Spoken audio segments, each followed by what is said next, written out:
Sinoć je neko ušao u studio, brate, i ukrao je, brate, kameru, brate, 80D, objektive, procesore. Znači, bukvalno neko ušao, brate, i pokrao sve. Znači, evo, ja neću mnogo se držati na ovom live-u, znači, sad je policija došla. Ako možete, znači, raširite, šerujte ovaj live što više možete, znači, eto, ako tako možda mi pomognete, brate, mnogo bi mi značilo, brate,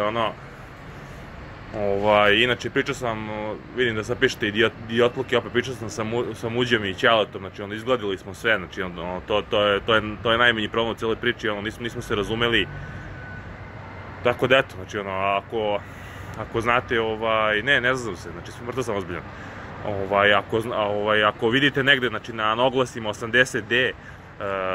sa gripom ili bez gripa, svejedno, 60 mm makro objektiv, 24 mm STM, ne znam šta još hvali, znači, dva procesora, ajde, eto, rekao da vam javim, rekao, samo vas molim, znači, evo, ponavljam još jedan put, znači, samo vas molim da što pre, da što više šerujete ovo, znači,